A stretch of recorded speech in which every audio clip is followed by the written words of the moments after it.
बिस्मिल्लाहिर्रहमानिर्रहीम अस्सलाम वालेकुम। वेलकम टू डीजी पाकिस्तान कॉमटिया आईटी फंडामेंटल्स कोर्स। मैं हूँ आपका इंस्ट्रक्टर वकास कमाल। इसी मॉड्यूल नंबर 2 का यूनिट नंबर 3 है, जिसका टाइटल है प्रोग्रामिंग एंड एप्लीकेशन डेवलपमेंट। इस यूनिट में 3 ऑब्जेक्टिव्स हैं। जो फर्स्ट है वो है अबाउट प्रोग्रामिंग टेक्निक्स।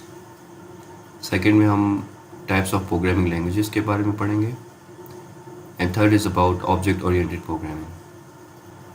जो प्रोग्राम या कोडर है, he or she is an individual who work with one or more programming languages to write code, and that code is used as a basis for the application जो आप अपने computer पे use करते हैं। तो जो programme होता है जो कि प्रोग्रामर राइट करता है, it's just a sequence of instructions for your computer to perform.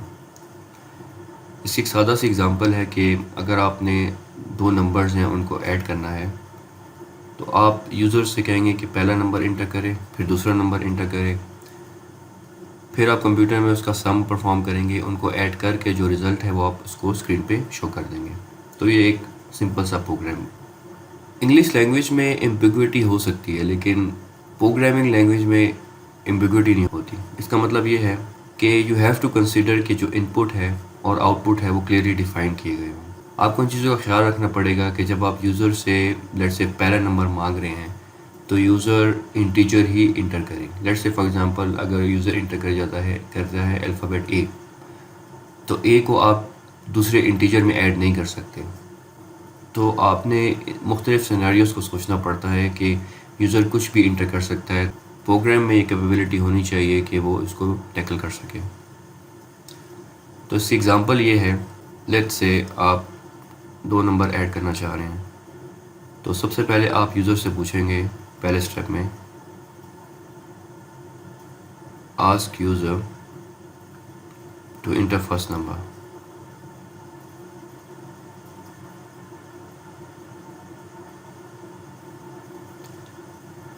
फिर आप कहेंगे यूज़र से ask user to enter second number.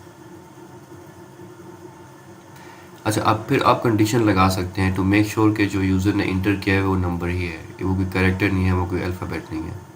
तो इसमें आप सब कैटेगरी डाल सकते हैं, यानी कि आप एक चेक डाल सकते हैं, make sure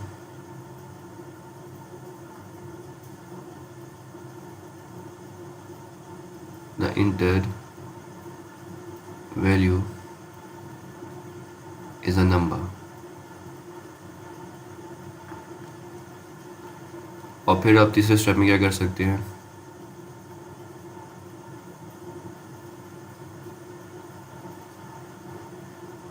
store the numbers. Fourth में आप क्या करेंगे, ऐड द नंबर्स।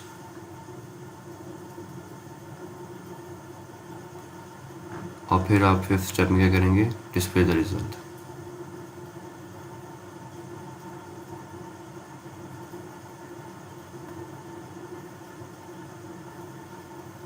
तो ये आपका बेसिकली एक प्रोग्रामिंग सीक्वेंस बना, जिसमें आप यहाँ से स्टार्ट लिया आपने, और एंड पे आपने यूज़र को जो 2 नंबर से उसका सम दिखा दिया। तो जो प्रोग्राम हमने लास्ट स्लाइड में उसके स्टेप्स लिखे थे, तो वो तो बहुत सिंपल स्टेप थे। लेकिन अगर कोई प्रोग्राम है जो कि बहुत ज़्यादा कॉम्प्लेक्स हो जाता है, तो this flow chart might help to visualise it. तो आपको एक सीक्वेंस में लिख सकते हैं और ग्राफिकल फ्लो चार्ट बना सकते हैं to help you understand the process.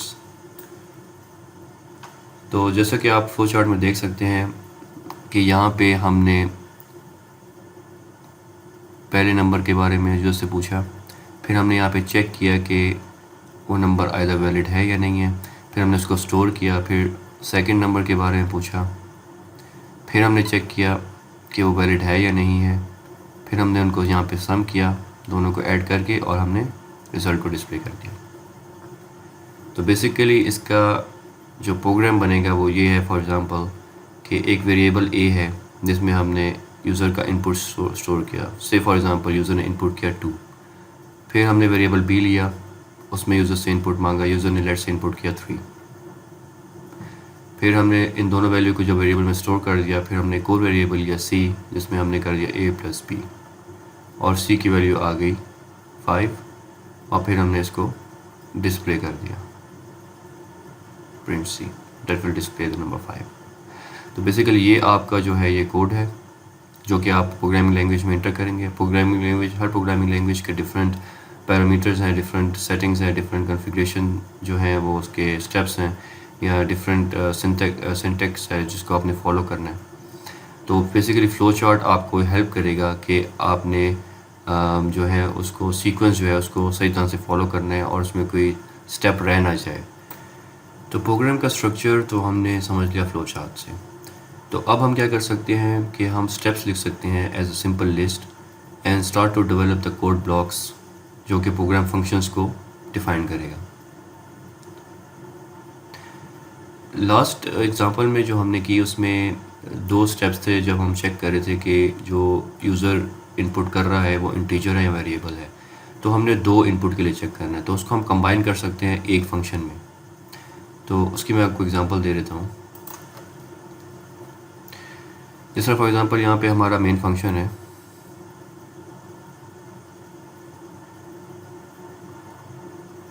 ये मेन फंक्शन है। तो इसमें हमारे क्या स्टेप्स होंगे, तो ये हम सूडो कोड लिख रहे हैं बेसिकली, जो कि फिर हम बाद में उसको कन्वर्ट कर सकते हैं एज अ कोड। तो यहाँ पे हमने क्या करना है, प्रॉम्प्ट फॉर फर्स्ट नंबर। तो ये यूज़र से फर्स्ट नंबर मांगेगा। फिर हमने इसको वेरीफाई करने के नंबर ही है, ये कोई अल्फ़ाबेट नहीं है। तो हम एक सब फंक्शन लिखते हैं जिसको हम कहते हैं वेरीफाई फंक्शन या सब रूटीन एक ही चीज़ है। तो वेरीफाई फंक्शन में जो है हम यहाँ पे लिखेंगे, इस फंक्शन को कॉल करेंगे, कॉल वेरीफाई सब रूटीन या फंक्शन। तो ये जो आपने फॉर एग्ज़ाम्पल नंबर लिया था आप इसमें फंक्शन में पास करेंगे और इधर यहाँ पे चेक हो जाएगा कि ये है कि नहीं है। तो इसमें क्या होगा, इस फंक्शन में क्या होगा कि अगर तो ट्रू है वो उसको रिटर्न कर देगा कि वो नंबर ही है। इफ़ फॉल्स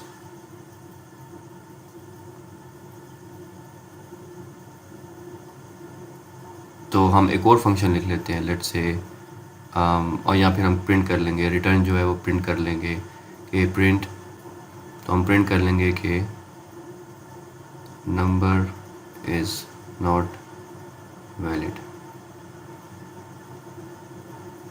अच्छा, हमने वेरीफाई भी कॉल कर लिया, फिर हम इसको स्टोर कर लेंगे नंबर को अगर तो वो वेरीफाई हो चुका है। फिर इसी तरह प्रॉम्प्ट फॉर सेकंड नंबर,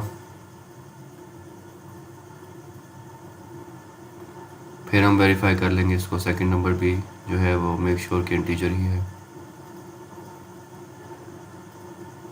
अच्छा, फिर जी हम जो है ये इसको सम कर लेंगे दोनों नंबर्स को, क्योंकि हमें अच्छा इसको स्टोर कर लेंगे सेकंड नंबर को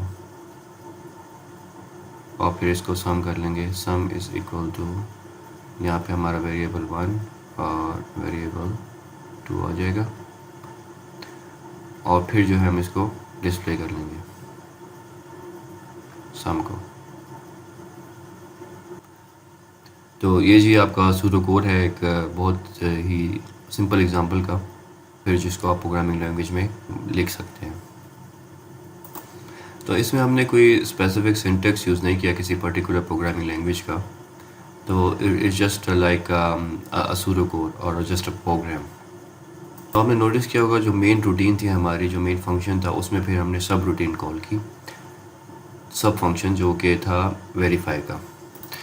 और जब सब रूटीन कंप्लीट हुई, जिस तरह कि हमने नंबर वेरीफाई कर लिया, तो it can return to the point in the main function where it was called. तो जहाँ पे आपने सब रूटीन को कॉल किया था वेरीफाई को, प्रोग्राम का जो है वो वहीं पे जाके दोबारा से उसको एग्जीक्यूट उसकी जो है कंटिन्यू करेगा एग्जीक्यूशन। फिर हमने सब रूटीन में चेक किया यूजिंग इफ़ स्टेटमेंट के if the user input is an integer then return true otherwise false. और फिर हमने वेरिएबल में स्टोर किया जो कि यूज़र ने इनपुट किया था डाटा, जिस तरह वेरिएबल ए फॉर एग्जांपल। फिर हमने फंक्शन यूज़ किया मुख्तलिफ, जिस तरह सम है, सम ने क्या किया, उसने 2 नंबर्स को ऐड कर दिया। और फिर हमने एक फ़ंक्शन यूज़ किया, ये बिल्ट इन फंक्शंस होते हैं प्रोग्राम्स में, जिस तरह के प्रिंट कर दिया हमने उसको स्क्रीन पे। आप अपने प्रोग्राम में कमेंट्स भी डाल सकते हैं। फॉर एग्ज़ाम्पल अगर आपके प्रोग्राम आपके कोड में है, let's say for example a is equal to input from user, जो कमेंट जो होता है वो जो प्रोग्राम है वो एग्जीक्यूट नहीं करता, is just for the developer to read and maintain the code. तो इसमें आप ये लिख सकते हैं, जिस तरह के कमेंट में लिख दूँ कि यूजर्स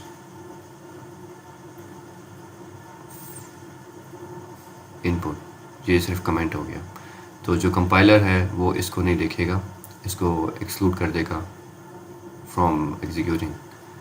तो ये सिर्फ आपके लिए कोड को मोर रीडेबल बनाने के लिए, ताकि आप दूसरा कोई बंदा समझ सके, या अगर आपने बाद में कोडिंग में कोई चेंजेस करनी है तो आपको पता हो कि आपने ये वेरिएबल क्यों यूज़ किया था।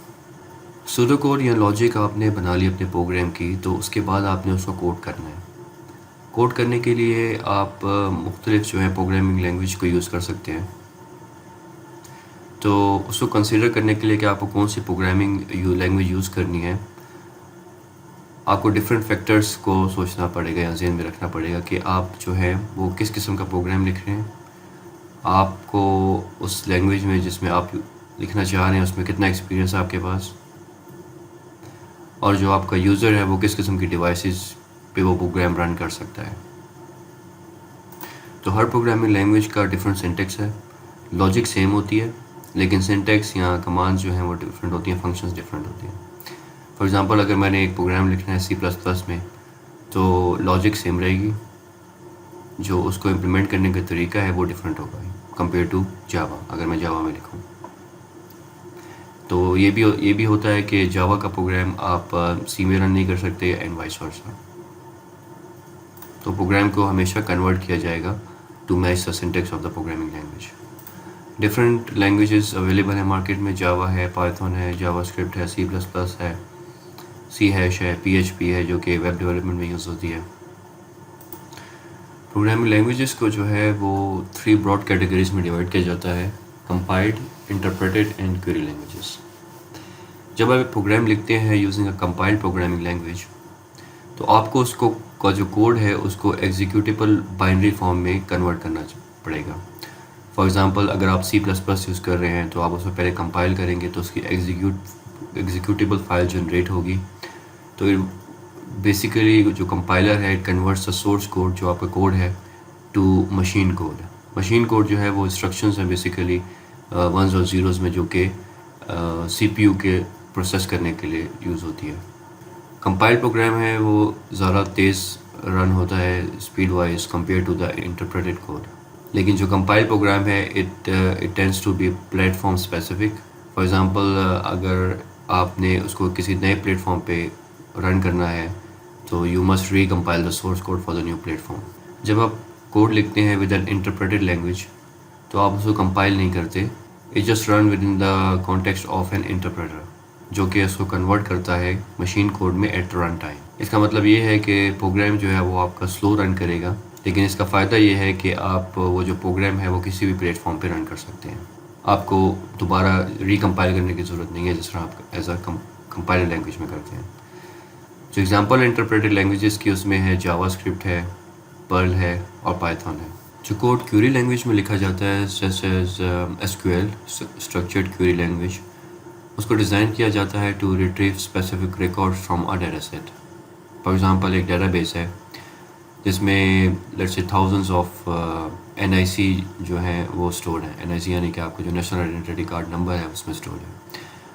तो using SQL as a query language आप क्वेरी कर सकते हैं टू मैच और get one particular NIC that you want. तो वो आप उसको डेटाबेस में सर्च करके वो आपको रिजल्ट शो कर देगा। इसको कंपाइल करने की ज़रूरत नहीं होती। असेंबली लैंग्वेज जो है it represents machine code in human readable form. तो असेंबली लैंग्वेज जो है is typically specific to a particular hardware architecture. Even though कि ये ह्यूमन रीडेबल होती है, लेकिन असेंबली लैंग्वेज जो है या असेंबली कोड जो है is very difficult to follow. और ये यूजुअली जो स्पेशलिस्ट वगैरह होते हैं they use it too when they are trying to solve a very particular problem with an application. Definitely अगर आप अपना डेवलपमेंट स्टार्ट कर रहे हैं या आप एज अ प्रोग्रामर अपना करियर स्टार्ट कर रहे हैं तो it's not suggested to choose assembly language, क्योंकि ये थोड़ी सी डिफ़िकल्ट है for a human to learn, जो दूसरी लैंग्वेजेस हैं compare to compiled and interpreted languages. जो मार्कअप लैंग्वेज है, it is not a programming language. Markup language is not a programming language. It's a series of special markings जो कि आप use करते हैं to structure the text. For example, अगर आप उसमें से आप ये स्पेशल मार्किंग्स हटा दें तो वो सिर्फ प्लेन टेक्स्ट ही रह जाएगा। इसकी मैं आपको एग्जांपल दे देता हूँ। फॉर एग्ज़ाम्पल, HTML जो है, hyper text markup language, defines a series of nested tags जो कि डिस्क्राइब करते हैं स्ट्रक्चर और the meaning of the tag contents. For example, अगर आप एक HTML कोड लिखें तो आप उसको शुरू करेंगे HTML से, और फिर आप उसकी बॉडी लिखेंगे। यहाँ पे लेट्स से मैं लिख देता हूँ हेडिंग, इसमें आ जाएगा हेलो वर्ल्ड, और फिर मैं इसको हेडिंग को क्लोज कर देता हूँ। और यहाँ पे मैंने बॉडी क्लोज कर दी और HTML।